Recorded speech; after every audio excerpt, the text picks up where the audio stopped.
What's up, everybody? Welcome back to another episode of Buds, Bros, and Superheroes. Now, if it's your first time coming to hang out, let me quick lay out what's going to go on so everybody can be on the same page. The name Buds, Bros, and Superheroes also acts as a section placeholder for the topics of conversation that we're going to be having today. So, Buds references the marijuana culture. Travelers of the Green is what I like to talk about it here. Got some product we were trying and we could discuss in the bro section, just catching up on life, my co-host and I. In the superhero section, 3 episodes of the Disney Plus series Hawkeye has been available to watch, and we've watched them, so we will discuss them. My name is Nick James. Thanks so much for coming to hang out. Please, everybody, welcome back co-host, the one with the most, Mr. JD. Hey, good to be back. It's been a while. It's been a while. But I appreciate you coming back, man. You've been here since we started doing this new co-host thing. You've been a regular, and I thank you so much for always doing it. Absolutely.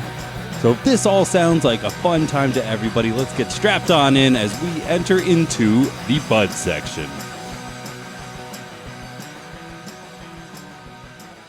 So in the Bud section, before we started, we just smoked a little bit out of here. I had a little bit of a Cresco pickup, dude. In terms of a grower processor, they have been my absolute favorite. Go-to, yeah. Not only for flower, but for carts as well. Their LLR, liquid live resin carts, are really, really tasty. Nice. Especially, they've been doing a lot of good crosses. So I just finished off a funky pine mixed with Chaos Kush. Oh, shit. So that one was really nice. And then the one before that was... Oh, man, now it's going to pop right on out of my head. Whatever it was also delicious. very good. Yeah, yes, right, there's yeah. a picture up on the Instagram to plug to go follow that. Okay, but right. whatever that was too, super delicious. And now we just had some flour. I picked up some Pineapple Express. Oh, shit. Great movie, great product. That was good. Yeah, I took a little mini bong rip there, and it was did the job just enough, I feel like, for me. But so it was good stuff. And also the Director's Cut is another one. Oh, of Pineapple Express, or no? It's called Director's Cut, okay. And it's a different. I thought that was funny too. Yes, yeah. I have a Director's Cut of Pineapple Express. Right, exactly. What it sounds like. That'd be cool. Yeah, that's a cool play on words there. Yeah. But Director's Cut, that must be what was in a cart that I tried a little bit ago, and then we got the Supply. So when Cresco goes up to 7 grams in either ground or small buds, yeah, it's called Supply. Right. I tried their small buds, and now finally got it in the regular 3.5 gram buds, and in any way I've tried Director's Cut, I've got to say it's fucking amazing. Yeah, good stuff. Yeah, I've been smoking some vape at home. I can't remember the Lara, is that one of them or something like Kind that? Tree. Yeah. So I've been on that for a while. I've had the same cartridge for a little bit now, but it's good. Good sativa. Actually, no, I'm sorry, not sativa. It's an indica sativa. Indica's in the couch sativa. Sorry, I usually don't fuck around with indicas because I like to be productive. But that one's pretty good. But just anytime with those vapes, I just gotta monitor how much I intake. Sometimes I get a little too ripped too fast. But yeah, it's good stuff. If you haven't tried one of those Cresco yet, I will say, because I don't mean to shit on Alira right now, but no, it's fine. That's what I'm going to do. Like, they're trash, dude. Are they? Yeah, so I don't stand them. Yeah. The way I try to tell my patients is to, I try to be nicer than I really want to, because if I were to look at them in their eyes and say it's trash, it's just not very professional. Right, yeah. So what I try to say is, and the euphemism that I've grown to like is, do you like Pringles? Right. And it's like, well, yeah, you know how like you eat a Pringle and it's got like a little bit of flavor, and then like 4 seconds later it's just a Pringle? It's cardboard, or yeah. That's how I feel with them. If you do get any specific flavor from them, it's really subtle and it's really quick, and then it just tastes like every other freaking cart. Yeah. And it's also weird. So like I was talking about, if you look at the strains right that they make, it's usually off of the flower that they produce. So I bought a Director's Cut vape. That was the first time I had ever heard of the strain, and then I found it in smalls, and it took... How do they have so many, Alira I'm talking about, right. How do they have so many, but not all in flower as well? Yeah. Like, what are you guys doing? How are you making this then? Yeah, that's a great question, yeah. And that's the one I texted you the other night, because I got that email saying, oh, we're reviewing all these flavorings. I'm like, oh shit, does this one have a flavor? I don't remember if it has a fucking flavor or not. I'm sure it does, but yeah, like I said, it's not. It didn't never blow me away. But I went to the place I went to. I think that's one of the few brands of cartridges they had. So I'm like, oh, let's get that. So it did a job, but it's not like anything blows me away. And where do you go again? I usually go to what's that? The one in Kaiser Oak. What the hell is the name of it? Columbia Care? Yes. Is that the one by the Ollies? Yeah. And now, just for my own edification, because I haven't been in there, are you ever afraid when you go in there? No, because I grew up around here. I feel like, you know what I mean. But there is definitely an odd crowd, and I don't go a ton. You know what I mean. I'm not as frequent as you when it comes to going there. Well, you work there now, but work at one now, but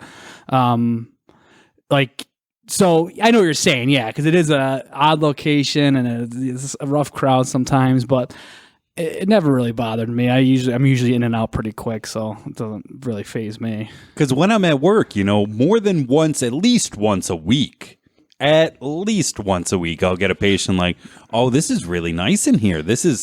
I like this. I've been to, and I'm not trying to purposely shit on them, but I've been there and I just didn't like the vibe. I didn't like the people. They're trying to get you in and out, and it's a little bit scary. And I was like, really? You feel definitely rushed, not rushed, but it's more of an in and out thing. You're not really hanging out, talking to the bud tender or whatever. It's kind of, but I mean, everybody I've dealt with there's been okay. You know what I mean? But I could see how, it's very, I feel like it's like an Apple store. You know what I mean? Very there's nothing homey about it. It's not inviting really. It's just kind of a store to buy weed. You know what I mean? It's not. Only reason I go there is because it's the closest to me, and I just don't feel like driving too far. So that's why I do it. But so I still haven't been there. I'm kind of having a lore about it more than actually going to see it. Yeah. And then having it's not that bad. Yeah. I did check out a new one, the one right here in town, not too far, Music Street, the Beyond Hello. Yeah, I like that one. I've been up there too. Yeah, it was okay. It's small though in there. It's very tiny. Very small little room when I first walked in there, yeah. But everybody was super duper nice and super great. I heard how small it was. Yeah. And it was one of those things where I didn't build it up enough in my mind when I got in there, and it was just, you're in a little room by yourself and you're like, oh wow, this is tiny. And then you think after they open the door, it's gonna be a huge. No, I feel like that room's maybe even tinier. No, it's probably a little bit bigger. But yeah, I was only there once, but it was because I was getting a specific product that they had there. But But yeah, you walk in the door, it's like a waiting area almost, and okay, and then you go in. Yeah, it's very tiny, but everybody was nice there. It was a nice little vibe to it, I thought, So, but yeah, other than those two, I really haven't gotten any other ones. Yeah, same. Yeah, it's you go with what you know. It's absolutely, yeah. And then there is the other Beyond Hello. Where's that one? Shit, I don't know very well. Somewhere around here. Okay. It's I would say 20 minutes. You have to go to Dunmore or past Dunmore, maybe. Okay. You know me. I don't know where the fuck I am. You're Jersey implant. Correct. I could get there. Yeah, right. Well, I've lived here my whole life. I don't know street names and shit, so I can relate to that. But I do know that it's in and around a Krispy Kreme. Oh, well, shit. So that's why I know how to get there. Talk about great fucking marketing. Yeah. Stoners love Krispy Kreme, I feel like. You walk out, you're like, oh, shit, let me get a fucking donut, too. I'm over here. Yeah, I saw something recently of a Girl Scout who set up in front of a dispensary and was just like, hey. And I was like, genius. Krispy Kreme, that's probably Clark Summit thing, because the only Krispy Kremes I know around here are the one in South Scranton and Clark Summit, so I feel like it's probably Clark Summit. It's not, though, because I know what that is. All right, never mind. Only because that one's open later, so I am forced to go to that one. No, it's the other one, so I guess it is South Scranton still? Maybe, yeah. We could pull in some I'll look for it, yeah. Where is the other Beyond Hello? All right, we are confirmed. South confirmed. Scranton. We have it confirmed.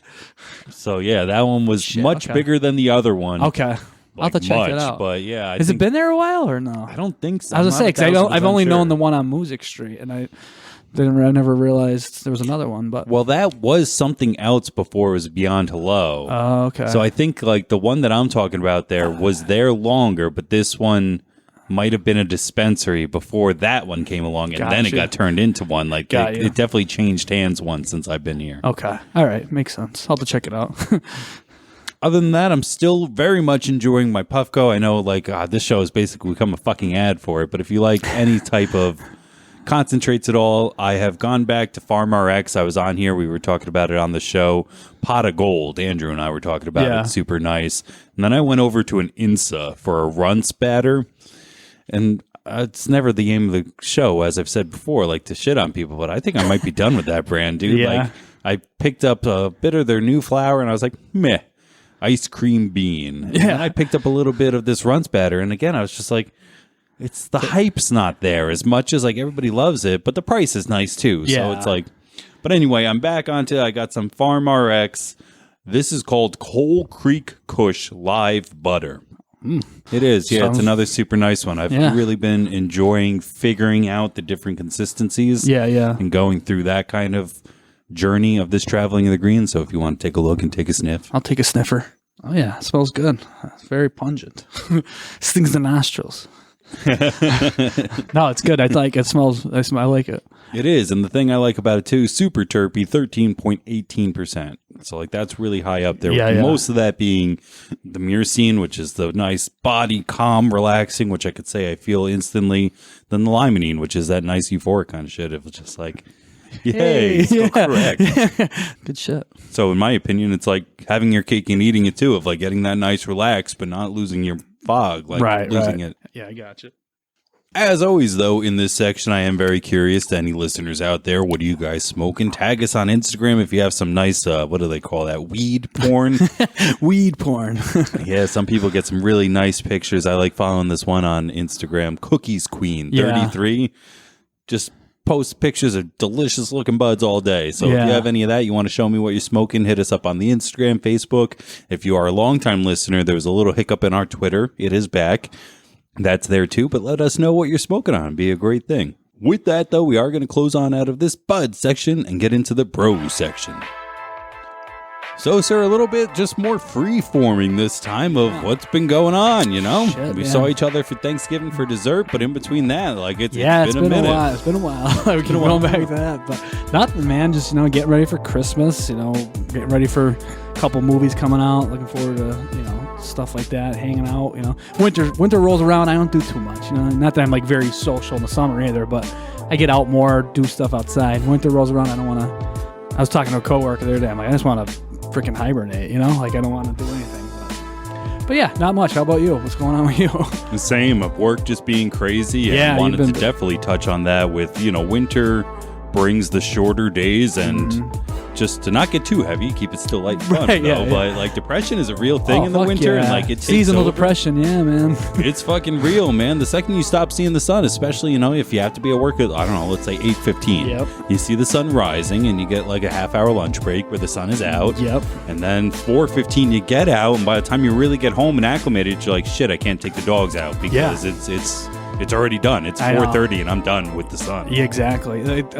Now I work a 7:30 to 3:30 shift, which is nice because sun's up in the morning and it's still out for a decent amount of time when I get done at work. But when I used to work like 8:30 to 5, you go to work, it was kind of dark still, and then you come home and you're like in the dark too. It's like you said, not to get too depressing, but seasonal depression is a real fucking thing. Yeah.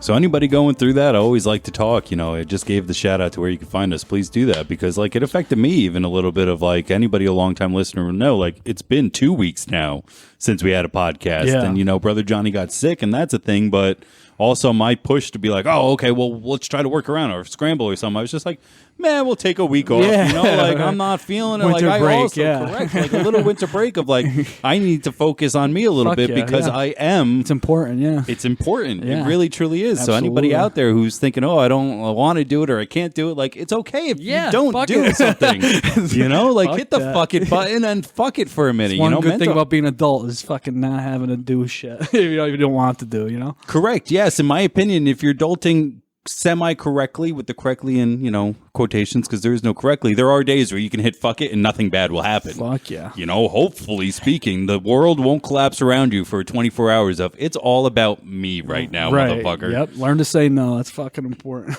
Yeah. I mean, especially when it comes to work too, of like spreading yourself thin, of like they'll ask. They'll ask and ask and ask. Can you stay? Can you work? Can you do? And like, there has to be a point where you're like, no, tonight I fucking can't. Yeah. Like it's good to help out once in a while when it comes to that shit. But like, you got to know your limits too. It's like, I need to fucking chill out. I try to be as open as I can. But there was a time recently where I had planned. I was just like, nope. Yeah, sorry. Our schedule's 3 weeks in advance, bro. Like, I'm sorry that the day before it had to switch. But I try to be an open player with you guys. But sorry, and it was no problem. Yeah. Also don't you wreck yourself with the anxiety that they're going to come out on you like that, motherfucker. You think, you always think worst case scenario because some jobs might be like that, but if you have a good job, they'll fucking understand. So it sounds like you have a nice place that understands that shit. So it's always worse in your own head than what it actually fucking turns out to be. But it's fucking part of anxiety, I guess, you know? Yeah, because when the boss came back to me the second time, like, all right, what about this night? Yes. You know, now that's a week away. Of course I can do that. Like, now I'll plan around that rather than vice versa. Yeah, if you have a little notice, totally different story. Yep.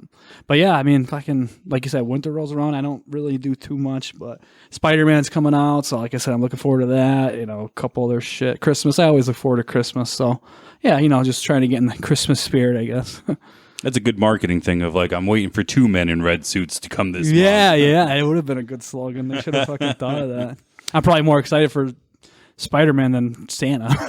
but I'm looking forward to it. It is looking pretty insane. I wasn't sure if we were going to talk about that and have it be in the superhero section. Whatever you want to do, yeah. Wait for the movie to really talk about that here, but we can just gab a little bit of like, what are you expecting? What can't, like, are there even any surprises left? Are you know what I mean? Like, I know. What that's can they do to still pull the rug out from under because you feel like it's almost a foregone conclusion that the other Spider-Mans are going to be in it. They're kind of trying to make it not feel that way. I do like how in the trailer they don't show, you know, some people were mad they didn't show them in the trailer, but I kind of like that because it's like, yes, you might know they're coming, but you're still going to be like, oh, fuck, there they are, like when they come, you know? But, you know, Andrew Garfield's vehemently denying it, but, you know, that could just be a ploy. But I don't know. That's why I'm hoping there's some surprises that I didn't see coming. I feel like there will be, but because like I feel like you said, I feel like a lot of people already know a lot about this movie before it comes out. But in a good way, that's kind of the cool part of it too. Like, oh shit, Green Goblin's gonna be in it. You know, like all these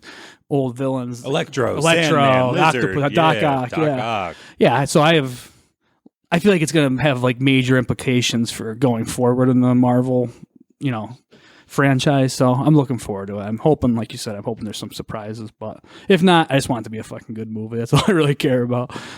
I was watching a What Culture today of sneaky films that changed trailers just to fuck with us, and 2 of them being great examples, especially right now, of one, Avengers Endgame, where the trailer showed Hulk running. Yes, I remember that. Yeah, and now the story. It's completely impossible. Right. Yeah. And like that was a big fuck you to like, oh, we're and it worked. Throw you off the scent. Yeah. Yeah. And the second one was Deadpool 2. Okay. Where in the trailer they had shots of Terry Crews and I think the other one was Bill Skarsgård.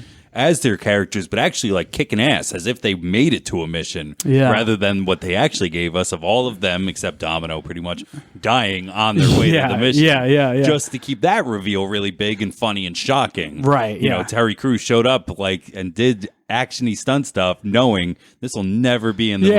Yeah, and that's cool too that the actors agree to do that shit. But yeah. And it's like I like how they throw it. I like shit like that because you don't want to know. Some trailers just give away way too fucking much. I like the ones that give you a little taste but not everything, because then you're like, oh, I fucking already know what's going to happen here. I saw it in the trailer, you know. So I do know. That's how I feel about knowing that the other two.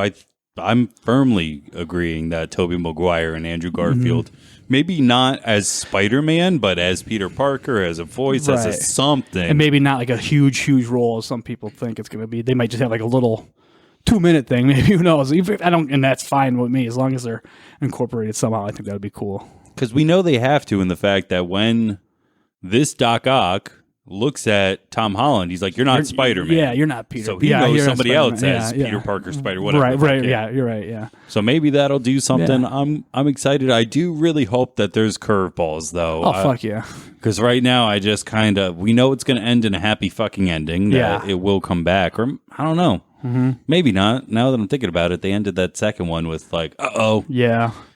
I don't know. We'll see. Too. Yeah, exactly. We'll see. We'll see what happens. So that's one guy in a red suit down. The other one we're talking about a little bit here is Santa. Saint Nick, yeah. We were talking off mic, but go ahead and lay out your Santa plans of like how soon did you start Santa-fying your house? Oh my God.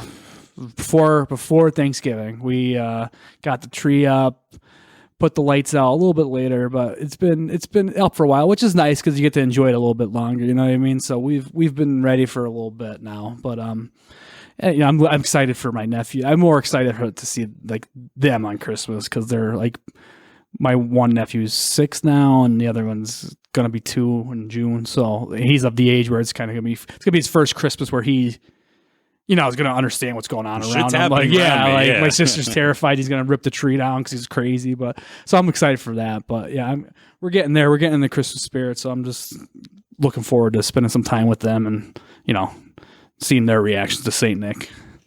Same. Yeah. In this house, I have to give a shout out of just how much I love my wife, co-host here, Megaliza. Shout out.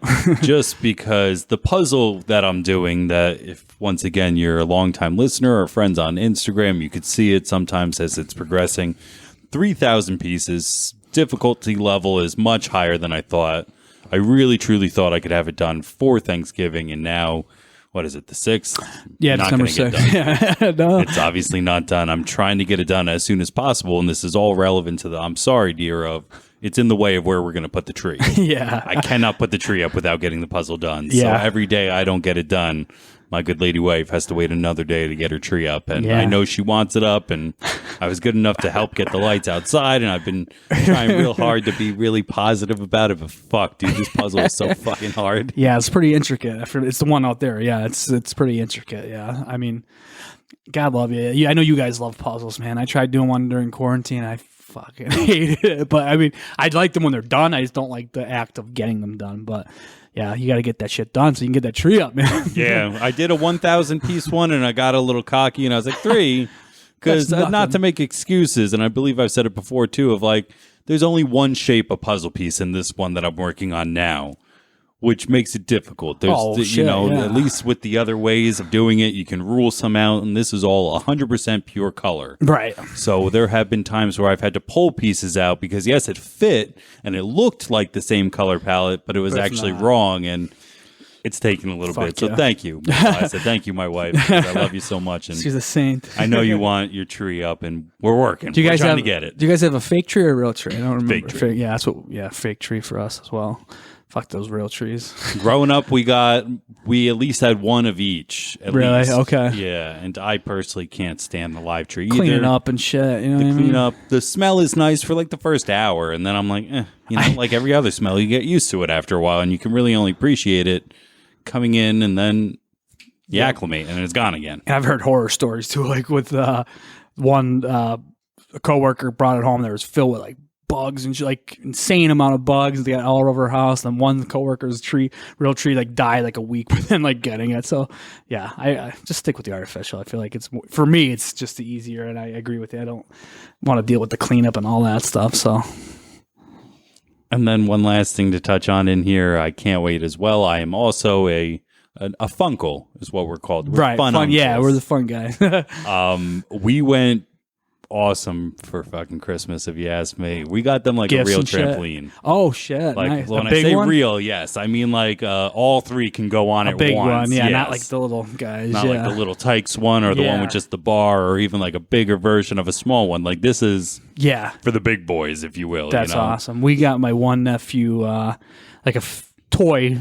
The 6-year-old, we got like archery, like it's an archery set, which I think he's gonna really like, which kind of fits into the Hawkeye topic. Dude, I was just about to be like, you're the most perfect seguer that's ever segued before. Yeah, so we got him that, and then my other nephew, we got like a little tyke slide, which I think he's gonna be going crazy down because he's getting to be a little nuts at he's only 1.5 and he's crazy already. So it's gonna be fun I can't wait to see the reactions to the gifts we get them and got them.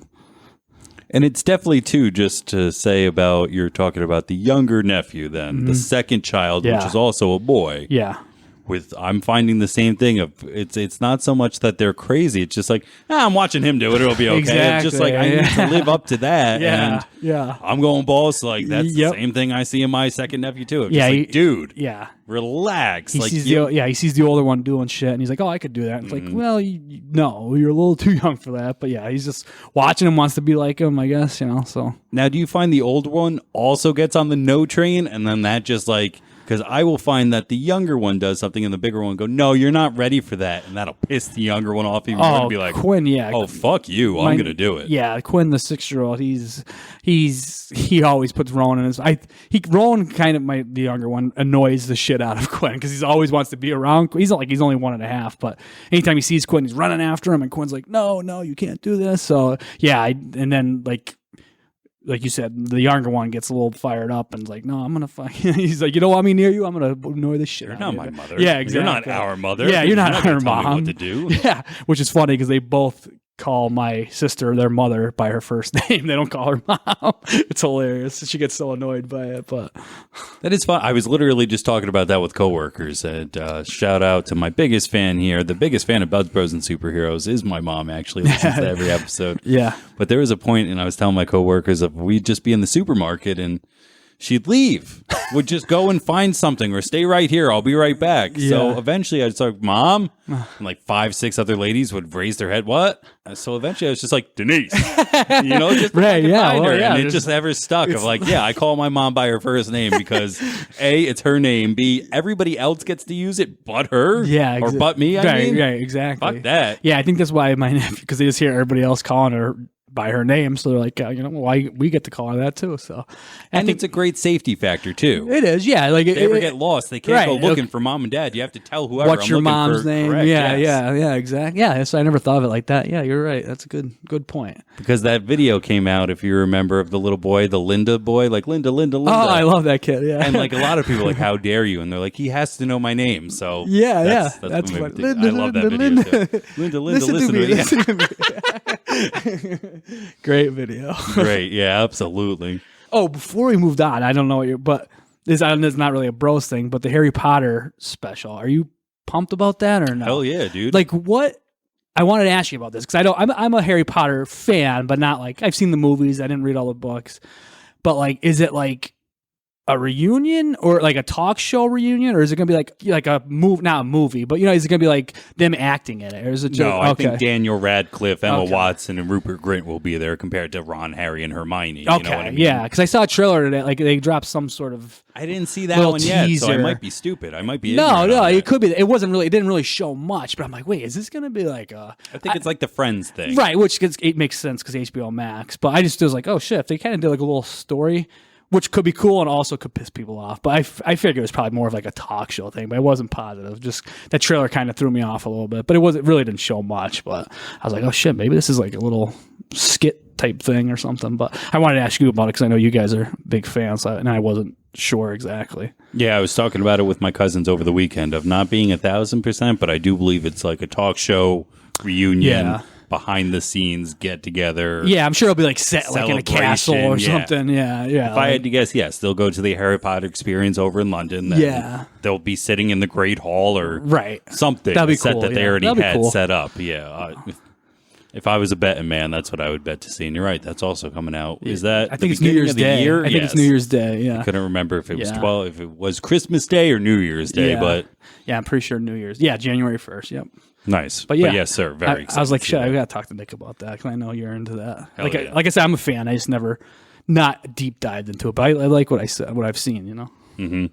Yeah, I hope the next time we see these guys on film as those characters, maybe do a Cursed Child. It's a play that they did. If you Yeah, I've heard of it. Yeah, I would like to see that. my one Cool. friend that I was mentioning about who I'm going to see Spider-Man with, he saw it on whatever, I guess Broadway. Is it on Broadway too, or no? It was at one point, yeah. He saw it's a long ass show though. He said like in 2 parts. They let you like go out and fuck around for like an hour or something. They went They're out. like, Yeah, "Alright, they come went out back." for like to a bar, like had drinks and stuff. Yeah, like they put dinner into it basically. Yeah. Like very.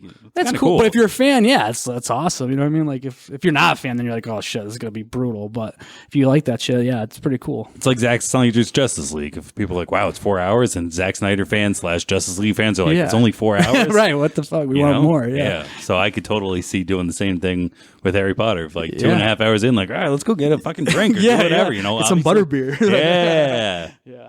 What's everybody else's Christmas plans? We have a few more episodes to lead up to it. I think that we're going to be doing a review on Jingle All the Way. That'll be pretty fun. Superhero. Classic. It Love really that. is, dude. I saw Especially that with the your Turbo wife, Man. actually. Yeah. Oh, when I was a theater? kid, I'm almost positive I saw it with her and her dad. Nice. And yeah, when theaters. Yeah. Leave a comment, find us on Twitter, all those fun things, but we are going to head on out of this bro section and get into the superhero section where we're talking about the first 3 episodes of Hawkeye and Disney Plus. And I'm going to say it once, guys. I'm going to try not to do it again. Spoilers. Spoilers. So, diving right into it, Hawkeye just premiered. I mean, we just got the 3rd episode. We'll get the 4th one. Hold on. How do I I, don't know want what to say night this? it comes out. By the time you guys are listening to this, there will be 4 episodes. Starring Jeremy Renner and Haley Steinfeld for the most part. There are a lot of background characters and actors so far that we've been introduced to. My favorite seeing is Linda Cardellini. So if you watch Age of Ultron, we were introduced to Clint's wife. Yeah. And I love her as an actress. Yeah, I find her just to be so real. Yeah. And just brings a real warmth to everything that she does. And Yeah. I just like knowing she's married to an Avenger. And seeing her a little bit is great. Were you a Freaks and Geeks fan? Yes, Okay, exactly. yeah, I mean, that's got to be one of my first crushes. Next to Amy Jo Johnson, the original Pink Ranger. Like, yeah. Lindsay in that show, I was just like, oh, she's so cool. Yeah, badass, yeah. Where I believed I could go to school with a Lindsay, I never believed I went to school with a Kimberly. Nah. You know what I mean? Like, yeah. I kind of got that whole thing of like, no, that's not real. First episode, Never Meet Your Heroes. First episode so far is my favorite episode. Really? Okay. At least had my favorite moments. The intro, Awesome, yeah. awesome. Yeah. Beyond awesome. Yeah. Big Batman v Superman vibes in the Yeah. sense of we get a different perspective of something we've already seen. Right. So we are at the Chitauri battle in New York from the first Avengers, and this bitch lives in New York. Yep. And eventually it affects her life. Yep. Dude, Yeah, it was I dope. was hooked. I was really, really happy with how they did that. Yeah, the whole, like you said, the whole opening scene, I was just like, oh, fuck, this is cool. Like you said, seeing from a different perspective of, because you always wonder that when you're watching, like, what are these fucking people that are experiencing? It's like, what's their, like, view on it, or, what's their feelings? Because all this chaos is going on, but you only see it from the hero's perspective. So, yeah, that was very cool. It was very, very cool to see it from a different perspective. And just adds a third layer because we technically saw a different perspective of this before in Spider-Man Homecoming. True, yeah, you're of right. like, who cleans this shit up? Yeah. I'm like, oh man, this adds just more and more to it. Yeah. Which you're right, it really makes it real, and it had just this effect of making me automatically like it, where I didn't think I was going to, and I was like, oh shucks, they got me. Especially with the scene. So now a big hole is blown out in her fucking penthouse, and it looks like a Chitauri looks at her and goes, "Fuck it, let's go kill this little girl." This girl, yeah. And an arrow comes out of nowhere and saves her. And it's at that point in the movie, the original shot is awesome, where Clint's jumping off the building, turns around, and then he eventually falls into a building, and we get his, that's going to hurt. Yeah. So for me, that was a kind of cool moment that was ruined in the movie that this gave back to it. 'Cause Yeah. when she saw it, she didn't get the funny, haha, we have to be Marvel and be funny every 10 seconds. She just got the badass look, and like, you see it click in her head.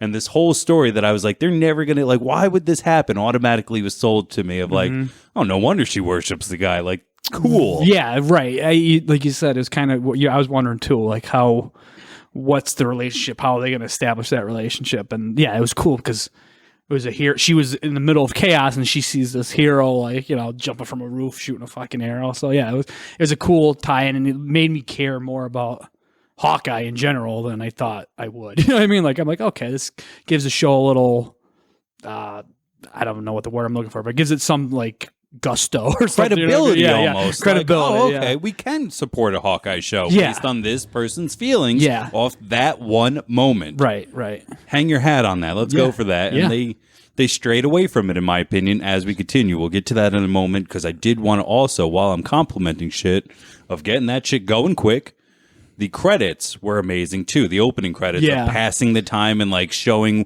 with really stark, different color backgrounds, and then just silhouettes of her doing shit and accomplishments. And I'm great at this. I can fence. I could box. I can gymnast. I could blank, blank, blank. A, gold star statue. Yeah. I was watching with my wife and I went, oh, thank God, bro. Like, we don't have to do any of this in real time. Like, they're getting all this shit out of the way. Full steam ahead. Let's keep this going. And I like that. And I do like, speaking of like Christmas stuff, like I like it that Christmas is kind of like the backdrop of it. I don't know why. I just feel like it's a, because and I love the first episode, right? Is it the first episode when they're at the musical, Rogers the musical? Yeah. I was like, oh, this is fucking cool. Because it's kind of like, I could see an actual musical about that. You know what I mean? So it was like, I thought it was a good way to set up the story and kind of explain why he's in New York, and you know what I mean, like it was brilliant. Like, because who doesn't go to New York for Christmas? You know what I mean? Like, it's like, oh, okay, so we're talking about relatable stories before this, and like you're fucking hitting my nail on the head before I even thought of it, of why I like that. You're right. Yeah, I did that shit growing up all the time, of seeing that, and like the motherfucker going, hey, let's go look at the tree. Like, yes, okay, I've lived that exact moment. Exactly. You're right. Yeah. So yeah, it's kind of cool. Makes you feel like it could.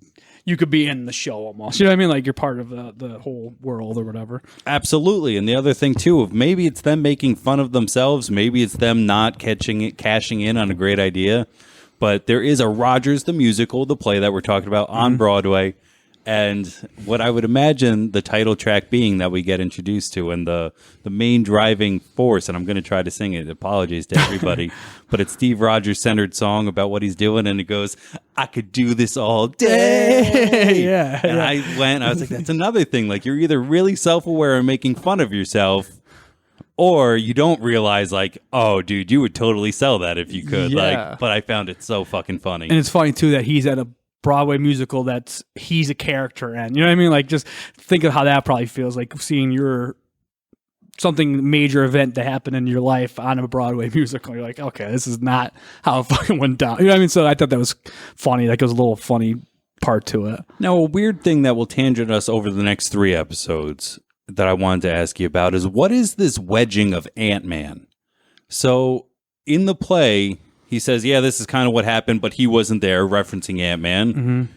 In the next episode then, when they're in New York, like walking down, and she goes, oh my God, a superhero. It's Ant-Man, yeah. There's another Ant-Man there. Yeah. And then finally, the biggest reveal, and spoiler maybe, is we find out that he's got a Pym-Tech arrow. Mm-hmm. Which is like, wow, why is there so much Ant-Man in this right now? There's got to be a reason. Like, there's always a reason behind shit with Marvel. So maybe, I don't know, maybe Ant-Man's going to have like a crucial part in the next phase of Marvel. You know what I mean? Isn't that where Kang is coming right, in, right? Yeah, so yeah. that's where my mind is going Right. of like, but I just realized, like, there's a lot of Ant-Man references. Yeah, I didn't really notice until you pointed it out, but yeah, you're right. That makes sense. Yeah, there is. There's a few, quite a few, yeah. One of which Barton says, like, yeah, he wasn't there, like, pointed it out himself. And I was like, all right, and yeah, and that was it, yeah. They'll Weird, probably right? get back to it, yeah, but yeah, it is odd, yeah. So now Haley Steinfeld gets herself in a little bit of trouble. She has to come home. There's a lot of yada yada, in my opinion. Yeah, of she shoots getting the bell to tower clock, something, yeah. impressive, but we needed Yeah. to know that she could shoot a bow and arrow, as if we weren't already kind of aware of that. Right. So the yada yada that I kind of want to skip to is at the end of the episode, at the end of the day, this girl who happens to love Hawkeye had to be the daughter of somebody who was invited to a party who happened to have an underground Black market auction, yeah. that happened to have the Ronin suit, that happens to be Clint's, Yeah. that happened to get robbed, spilling the suit out in front of her for her to put it on for the show to then take place. Yeah. And that's a lot of, for me, like, wow, Well, that was a great amount of circumstance that Yeah. led you into this show. Yeah. And that's what I'm just, like, struggling with, of like, dude, what are the fucking chances of all that unraveling the way Right. it just did? Yeah, it's very unlikely, but yeah, it just happens to fall in her lap, the Ronin suit, and she happens to be in the basement when it happens. Yeah, it's just, a lot of what ifs, yeah. So I would have preferred them just sticking to this almost healthy unobsession with him from that moment. Of her maybe not even being in school, of trying to be a vigilante and getting her ass kicked a bunch or something like that. Yeah. And then secretly stumbles upon the Ronin thing. You know what I mean? Like, there was different ways to connect her to Jeremy Renner or Right. Hawkeye, whatever. That I was like, this one was just too many what the fuck ifs. Bit of a Of stretch, just- yeah. So in the first episode, like, that's what happened. She puts on the suit. She's confused as Ronin, for anybody not paying attention to the MCU in total, is Hawkeye's, Clint's counter character that we met in the second Avengers movie, the second final. So what was that one? Endgame. Yeah. Of him just going out fucking murdering people. Yeah. He's angry. His family got snapped. He's going out after Underworld and straight up killing people. Full on Punisher mode almost. Yeah. Of just like, I'm judge, jury, executioner. Yeah.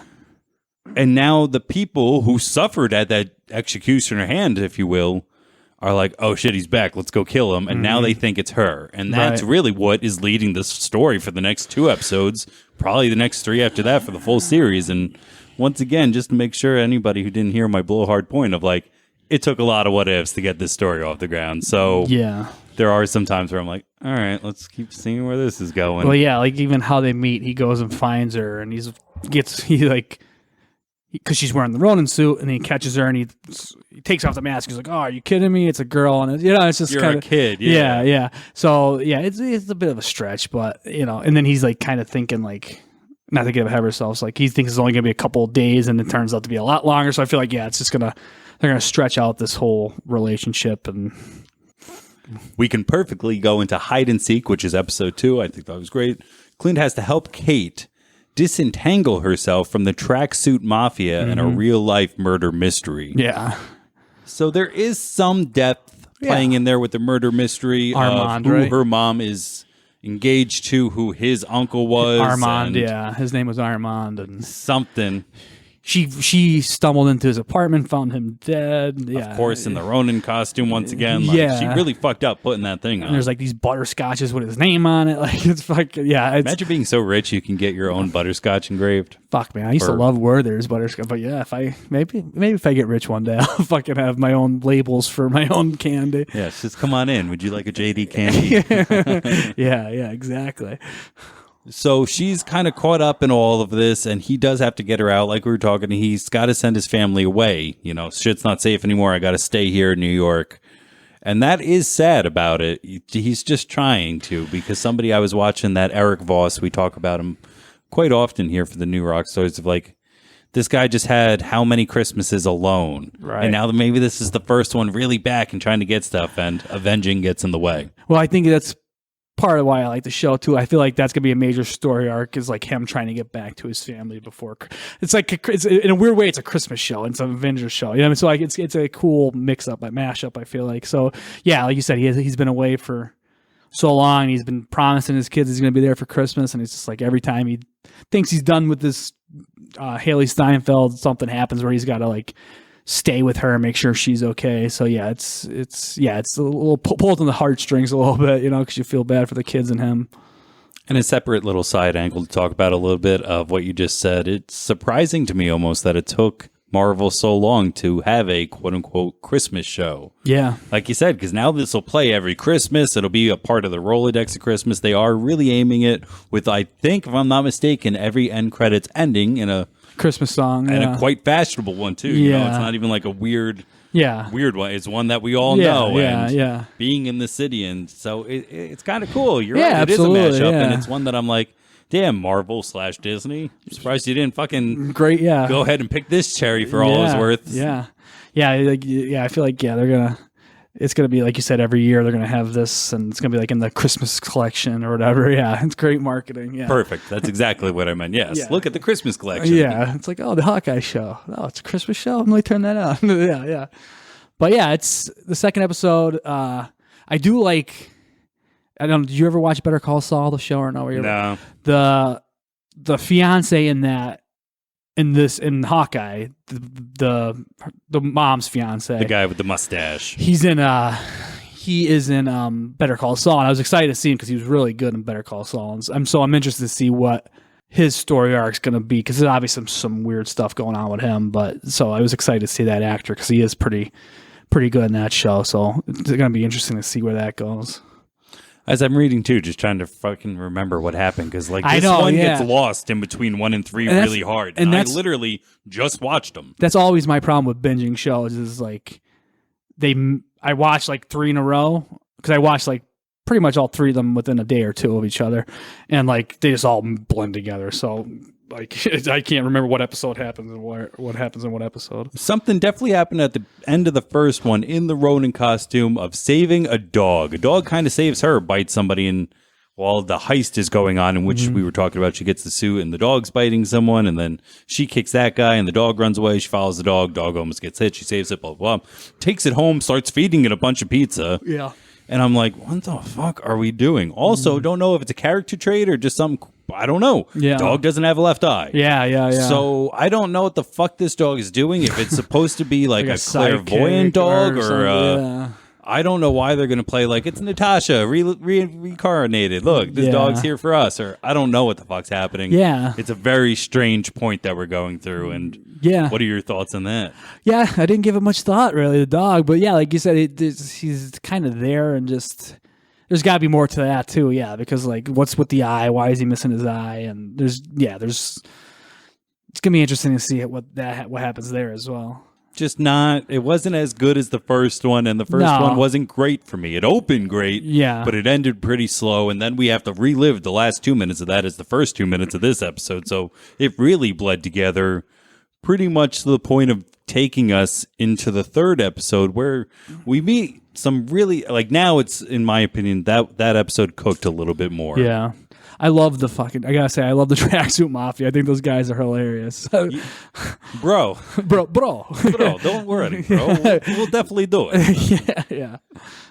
So now this one says, after escaping a new threat, Clint and Kate join forces against an expanding criminal conspiracy. So at the end of the second episode, am I correct that we get introduced to the head of the tracksuit, the girl, the deaf girl? Is that the end of the second episode? Yeah. And then the third just for the second, though. Right. And then the third episode, we get more on her as well. But yeah, I mean, the third episode I liked a lot. I think it was my favorite of the three, just because I feel like it was more action packed. It wasn't as slow. There was, a lot of stuff going on, and you got to see like a little bit backstory with the villain in the show, I guess you could say. So I like the third episode a lot. So this whole time you're left to wonder who would see or mistake Haley Steinfeld for Ronan, and why would they want to fuck up Ronan? Yeah, why they have such a grudge so bad? Yeah. And that turns out, so the character's name is Maya Lopez. No, is that the name? I think that might be her real name, maybe. No, it might be Maya. It is Maya. Yeah, you're right. You're right. Aliquid Cox plays Maya. So yes. Maya, we get so much character development with her. Growing up, we see her young, and she's deaf. And then we go through kind of the opening credits from the first episode that we were talking about. Gets played out in the first 3 minutes of this, almost, of seeing her grow up through her age, fighting adversity, and literally fighting too, man. Yeah. Not only she's deaf, she's missing a leg, or she lost a leg. We haven't found that out why she doesn't have a left leg. Maybe that has something to do with the dog for some reason. Maybe. Handicapped dog as well. Again, it's just something that's noticeable that we didn't get an answer of. Because it kind of shows her with her father, and it seems like he's the only parent in her life, I feel like. Just the vibe I got. And he's talking to her, like, and she wanted to go to this deaf school, and he couldn't afford it. And so it gives a little backstory of, it seems like a really nice relationship between her and her father, and which we'll get to, what happens down the road. But yeah, it gives a lot of backstory to her, which I thought was cool because Haley, even the main character, Haley, I feel like we didn't get as much backstory with it. We saw like that shit in the beginning, but like, like that was pretty much it. Like, like, so it was interesting to see this girl get like a kind of a whole episode to her almost. It was like kind of devoted to her and what her story. Well, like you said, we don't know what happened to her leg yet, but her being deaf and how she overcame all this adversity, and we saw how she trained to be this awesome fighter that she turns out to be. So yeah, I liked that a lot actually. For this criminal organization that I really feel she's number two. Did you? There is somebody above her, and I have strong feelings confirmed by my boy on the internet. I don't know this, but it's Kingpin. That's what I was going to ask you. Did you think it was? Yeah, it has to be Kingpin. Goddamn right. I think it's Wilson Fisk. Because when they're at the karate studio with her, and he's like, her dad's like, I have to go, but your uncle. I don't know if it's actually her uncle, but like maybe he just calls her. We all have uncles like that, correct? And like all he sees is this big hand really go on her shoulder. Like, and it seemed like to be this bigger dude behind her. So yeah, it's got to be Kingpin, which will be cool because, side note, they just announced today. Did you see that? Yeah, I did. Go ahead, announce it. I can't remember the actor's name, but Charlie Cox. Yeah, he's going to reprise his role as Daredevil. So that was fucking cool because I like that show a lot. So yeah, I wonder if it's going to be the same Kingpin actor, the guy from Vincent D'Onofrio. Yeah. I wonder if it's gonna be a whole new actor. But I agree, it has to be Kingpin because the underground crime syndicate. Basically, her dad worked in New York. For. Correct. Yeah, I mean, come on. Yeah, it's Kingpin. Yeah, when we look at which will be cool. It'll be fucking awesome, I think. And when we go to comics too, that is her boss in the comics. Oh, really? Okay, see, I didn't know that. Yeah, it's. I'm really looking forward to getting him back because what a wonderful actor. Unfortunately, every time I think of him. You've seen Full Metal Jacket. I just get that look of him on the toilet right before he shoots himself and just and smiling all crazy. He's a serious actor. And then, of course, too, in the Daredevil, I automatically think of the car door scene of just like, holy shit. Yeah, very violent. Let's get him in here, though. Yeah, great actor. Sure. Yeah, great actor. I think he was in Along Came Polly, too, wasn't he? or no, the breakup with Vince Vaughn. I think it was Vince Vaughn's brother. Random note. Both Jennifer Aniston movies, yeah, though. yeah. So it was just funny because you got to see him like in a not so serious role. Because usually he plays like, was it SVU, Law and Order shit? You know what I mean? So yeah, The guy in Jurassic World. Yeah. He was a dick and got eaten by a raptor. Yep. Oh, he was in Men in Black too, wasn't he? Wasn't he? That's brother. He was Edgar. Yeah, he did play the original bad guy in Men in Black. Good Yeah. fucking call. There. Is that better? Is that better? Sugar water. But more. Yeah. But yeah, I'm excited to have him back, and if Charlie Cox is back, and I wonder if we're gonna get.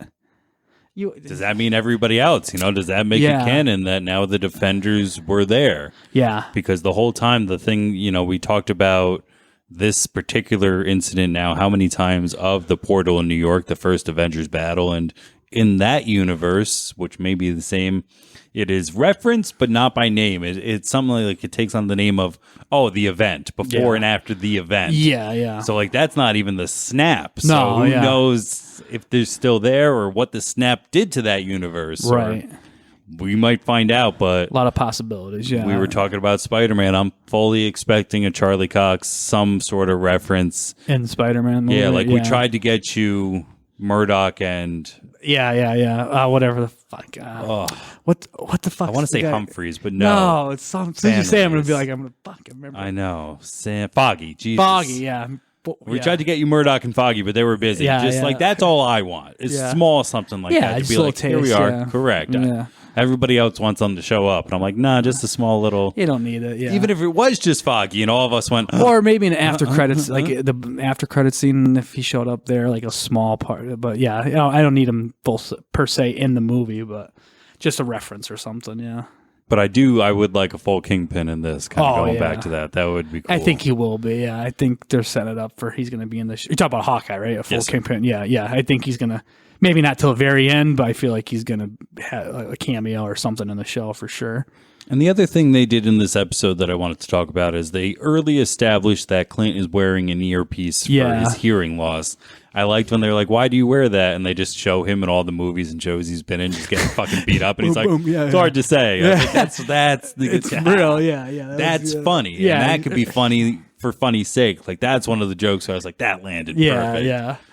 And it was a cool scene too, when his son calls and he's on the phone and the earpiece. That was a great scene. Like very like heartwarming. It was, you don't see too many, I don't know, like real scenes like that in a Marvel movie per se or a Marvel show. Like it was cool. I liked it. It kind of showed him and Haley Steinfeld bonding a little bit, So, absolutely. Yeah. And shout out to Jeremy Renner here too, because he's carrying it very well. Where like he got off the phone and just said thank you. Yeah. And I bought it. Like it wasn't. You could. In holding back, he showed even more rather than like a big sobbing thank you or anything like.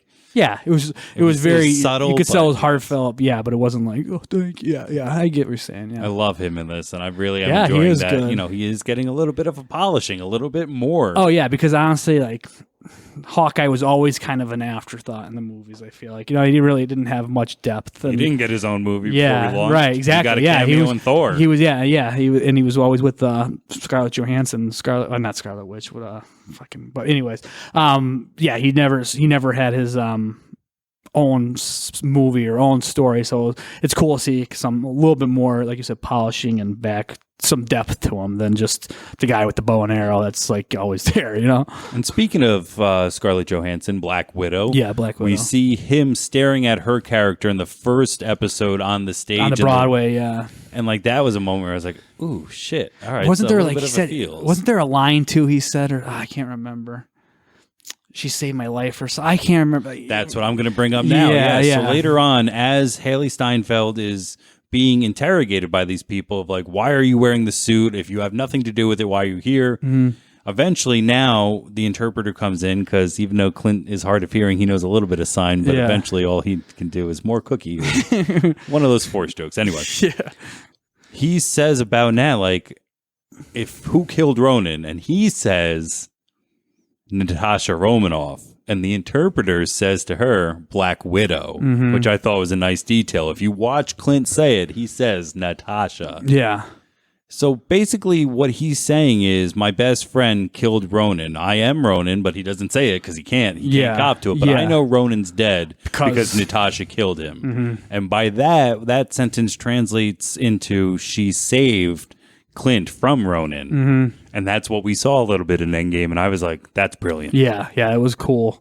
Cool tie-in, cool heartfelt moment. Like you said, it just... Yeah, I don't know. I don't know the word I'm looking for. Yeah, exactly. Yeah. It was just because it's him saying, basically saying I know for a fact Ronan no longer exists because I'm him, but he can't say that. But it's just like he's dead because that part of me is dead. You know what I mean? A brilliant way of working around everything. Yeah, exactly. Oh, I don't think that we mentioned. We did bring up her backstory a little bit. But anyway, Ronan killed her dad. That's why this bitch is so mad. Right. We forgot that. I think I dropped the ball on that completely. We totally glossed it over. But yeah, that's why she wants to adamantly hunt down Ronan because she loved her dad and her dad was everything. Yeah. As you mentioned, we went into the Kingpin tangent. That's why we fell off this. Sorry. Yes. We don't see a mom. Her dad meant everything. Ronan, 100%. Yeah, she walks up on a garage or something that her dad works in this underground world and she sees Ronan pretty much fucking killing everybody in the place, and her dad being one of them. The name of the garage was Fat Man Garage. Right. Another very obvious, I feel like Kingpin. Is it? I think so. I think so too. Yeah. Like it's as soon as I saw that, I'm like, okay, this is definitely fucking We're Kingpin. looking at something. Yeah. Because Fat Man, Kingpin, kind of, similar things there. But yeah, so that's why she's on this hell-bent mission to find Ronan and kill him. And, I mean, I think it's a good backstory too. I feel like that's a kind of it kind of gives some credibility to her character and why she's doing what she's doing. And I like this. I like her a lot. That the Maya, whatever her name is, but I like her introduction to the show a lot, actually. Yeah, the only one falling short a little bit, I'm sorry, is Haley Steinfeld of just being she's too, almost Spider-Man. Yeah, she's too jokey. And she's the Spider-Man of the Tony Stark relationship of the mentor-mentee little kid thing of like it's getting too jokey. What's her name? Kate Bishop, right? Yes. In the show? Yeah. You're fucking annoying the balls off me anymore, lady. Like, can you shut the fuck up and just... It's a little bit much, yeah. It's like you said, a little much. A little joke too much, which it's fine at humor, but it's not acting though. Yeah, I love, and I'll say it, I love Pitch Perfect. That first movie is balls, and I love it. I can't watch it. The second one because of her. Yeah. She's annoying in that for the same person for being the same thing of like, I'm awkward, but I'm pretty. But it's like, get the fuck out of here. It's crazy because I think her first big movie was True Grit, right? I think did you ever see that movie? No. It's like a Western type. It's actually a good movie. And she was actually, from what I remember, pretty good at that, but she was very young in that movie. So it's funny to see her evolve because that was a very kind of serious movie, True Grit. So now she's like this quirky, quirky. Too much quirkiness of just like, god damn. Yeah. Too much quirkiness. Yeah, she's probably my least too favorite. Much happenstance. Yes, your character is just getting dragged along on this ride for reasons I'm still not clear about. It's going to have to do with her dad and why he was mysteriously broke and where he disappeared to. And the Bishop Security, right? That's a security firm. Happened. Yeah. And then I feel like that's tying into her new fiance because going back to was it the second episode when they go to the ball or whatever and Armand is that the first episode? I think it's the first episode when Kate's mom, they all go to that Christmas gala or whatever the hell it is. That guy was still alive. And she sees Armand yelling at... Armand the Third. Yeah. There's like seven. Yelling at her mom, and turns out that her mom's fiance is the nephew of... So there's something going on. I feel like there's something going on there in regards to the father, maybe. You know what I mean? Like her dead dad. But a Hamlet situation something, of who killed who to get to where. Yeah, exactly. Because she never trusts the fiance. Kate never trusts the fiance. That dude's slimy looking. I wouldn't trust him either. He's out for... He has swords everywhere in the house and shit. You know what I mean? So, and he has this obsession with Ronan. I wonder what the ending's going to be. Yeah. I bet it's a sword fight between Kate and him. He's going around the house picking up swords. I don't know what makes me say this, but I bet it's going to be really dark in the house too. Just calling it now. But for real, though, I kind of feel bad because she's just kind of getting dragged through this where it could have been anybody else who found it and just said sorry and fucked off, like the LARPer, which was a weird tangent in the show. Yeah, that was interesting. He got the thing. Nobody chased after him. Nobody tried to kill him or his family. Yeah. It was a ha-ha moment. I got the suit, and I pissed off. Yeah. He could have done that with any character, and then it could have been just a straight-up Hawkeye show. Yeah. But because I think they're trying to build the Young Avengers, they're like, we need to get Kate Bishop in here somehow, and she is just getting dragged through this thing for reasons known. Yeah, she's not. Yeah, she's probably my least favorite part. However, that chase scene that they both did, I don't remember what episode again, but the car that was scene, the best yeah, one with the car and the and camera arrows movement and and shit, the arrows and shit. That was cool. Where I'm like, on all the right, bridge. keep doing this. We can like this relationship, like that worked. That scene worked. That's very when he was well. missing his earpiece. So I think that was the third episode because he was saying stuff to her in the car, and she's like, "You already said that," like something like that, or like, I think this would work better if we were looking the other way. And he says like, "All right, you're doing good, but I think this would work better if we were facing the other way." And she goes, "All right, we're communicating a little bit." Exactly. That it worked. It worked for Absolutely, a little bit there. Yeah. So all in all, 3 episodes in, halfway done. What are you thinking? Don't love it, but I don't hate it. Like, I'm a little bit surprised. I when you asked me to do the podcast, you're like, you want to talk about Hawkeye? I didn't realize it was out at that point. I was like, wait, it's out already? Like, I knew it was coming out, but so I had very low expectations, and I will say it exceeded them a little bit, but it's not anything as of right now. It's not like nowhere near my top favorite shows. But I will say I think I like it better than Falcon and Winter Soldier. Like, still not the worst Disney Plus show. If you're gonna rank them, it would be for me. It'd be WandaVision, Loki, this, and then Falcon and Winter Soldier. Same. I just could never get into Falcon and Winter Soldier. Like until the end, like the second half of the season was pretty good. But anyway, I mean, this is I'm pleasantly surprised. That's my overall. But there is some lacking stuff. But pleasantly surprised would be my overall word to describe it, I would say. I would have to agree with that. Of so far, just with the giant plot holes and convenience parts, I am still liking it more. I do think the time of the year and the Christmas bug is also kind of tickling me in a way of like, yeah. And I kind of like this a little bit more. And they know what they're doing. Cheesy like that. Yeah, exactly. yeah. They know exactly what they're doing with the release dates. And it's kind of like getting a new Christmas movie every week a little bit. Yeah, it has a Christmas vibe. You're like, oh, I'm still watching something Christmas, but it's an Avengers show. Yeah. And it sells me, the nerd. It sells my wife, who's kind of a nerd, but can deal more with the Christmas stuff. It tells my kids who just love any of it. I don't have kids, but in this mythical world. I know what you're saying. Thank you. Yeah. He's like, oh, God, they talked about his nephews, but they never brought up his kids. Shit, he's got kids. His kids are okay? They're in the basement. But it's hitting all... It's checking boxes. It could be a family show, like around Christmas time, people could watch it. You know what I mean? Like, I would not show this to my nephews. That's it's bring the family together. It's a Christmas vibe to it. Yeah, so they know what they're doing. Disney's fucking has millions and billions of dollars for a reason, but yeah, they know how to tell a story. It turns out they've done it right. Even their worst stuff, like I said, even Winter and Falcon. Falcon and Winter Soldier. Like overall, not a great show, but it's still. I still watched every episode. It sucked, but I wanted to still better than half the shit out there. Yeah, exactly. Even at their worst night, they're still bringing better than a lot of people bring to their best days. And they're getting these big name actors to do shows. You know what I mean? Like Jeremy Renner is pretty. He's a movie guy typically. You know what I mean? Now he's in this show, so it's interesting to see what they're doing with all these characters. That's how I felt about the mom. I just Vera. I love her. Vera Farmiga. Yeah, she's in a lot of stuff. When I saw her, I kept looking at her. I was like, that looks like the lady from The Conjuring. And she was just in too. You're a Sopranos fan, right? Yes, she just played Mama Sopranos. She played Tony's mom. And she did it beautifully. Awesome job, yeah. Man, she is a chameleon. That's why I kept saying, I kept going, that looks like this. She's in Bates Motel. She wouldn't be in Hawkeye. Yeah. And then I look it up and I was like, holy shit, how the fuck did actress, they bring her? She's like, and going back to it, she's in Bates Motel too, which she plays another crazy mother like Tony. So yeah, she's just a great actress. But yeah, it's like kind of weird to see her in this. Pull. Yeah. Great pull for them. Good for them. Yeah, when that first scene, and I saw her, I was like, oh shit, she's in the show. I had no idea, So it was another pleasant surprise. Yeah, fucking A. Yeah.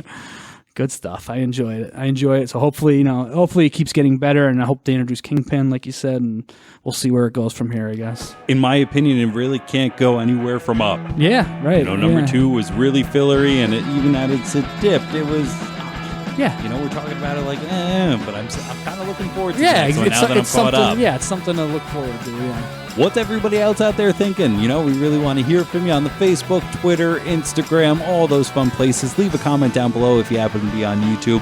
While you're at it, if you can also hit that subscribe button, that'd be great. If you're listening on one of the podcatchers, the Apple, Spotify, also subscribing on there would be great so you can keep up to date with everything.